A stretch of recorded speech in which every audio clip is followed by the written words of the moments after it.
It seemed like a typhoon of news this week, from the life of a brilliant young man cut short to finally knowing where airmen with COVID-19 visited.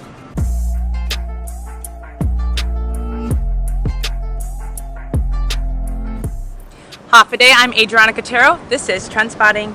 News broke last week of 18-year-old Ryo Eda gone missing after he jumped into the deep blue waters of Marbo Cave, and sadly his body was recovered the morning after. Ryo was a recent Harvest Christian Academy graduate, an avid artist and skilled athlete. His mentor and former coach Brandon Pegarito said, already cutting hair, Ryo had dreams of opening his own barbershop. Pegarito said, quote, "And to me, I believe his life is a testament to using it to the fullest, giving God glory with the little things he had given to me," unquote. Here's what you shared. Melissa Akamoto says, heartfelt condolences to the Eda family. Ryo had been a good friend to my older sons when they attended middle school at HCA. Well said, Mr. Pegarito. May Ryo rest in peace. And Teresa says, my deepest condolences to the family. May your soul, Ryo, rest in peace. Also sharing in the sentiment, Peter says, condolences to the family, rest in peace. Another writer writes, my deepest condolences to the families, rest in peace. The sleepy village of Agana Heights was rocked on Tuesday after a man was shot and killed.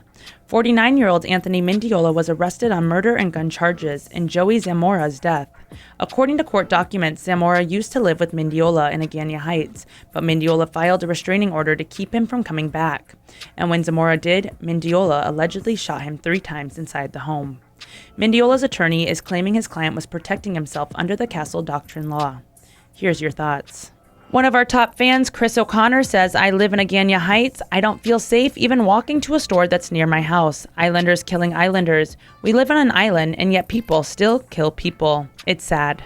Joe Sablon says, a man was arrested for a deadly shooting, but no foul play was determined. WTH. On our Instagram, Lillian says, I don't know what led to the shooting, but prayers for all involved and condolences to the family of Mr. Zamora. May he rest in peace. And in a story that shook us all, Public Health finally released a list of 30 establishments where airmen with COVID-19 made stops.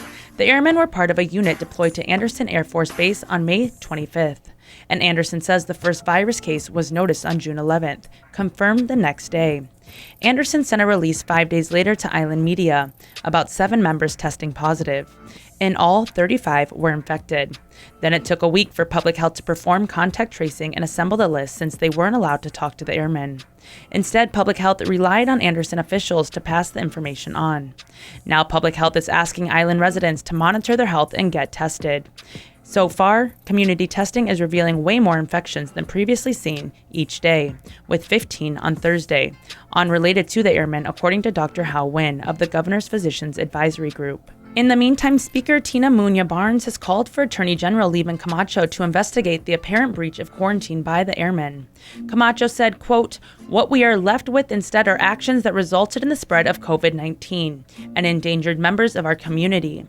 This is unacceptable. No one is above the law, not even the military, unquote.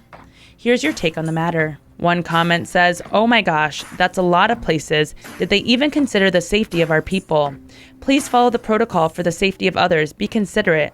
Lord, help us. Another viewer writes, from Guam Reef, so why were they out and all over the island? Somebody needs to explain. Another comment says, where's the contact list from the first 100 positive cases? Remove the title military and you have tourism. So are we really ready to start having tourists? And smack in the middle of all this, Linda DeNorsi, Department of Public Health head, leading the charge against COVID, announced she's retiring. Her last day, next Friday. DeNorsi has worked for the department for more than 3 decades and was appointed to director by Governor Lou Leon Guerrero. We'll be following up on some of those pressing stories as the news comes in. Until then, be safe. I'm Adriana Cotero, and this is TrendSpotting.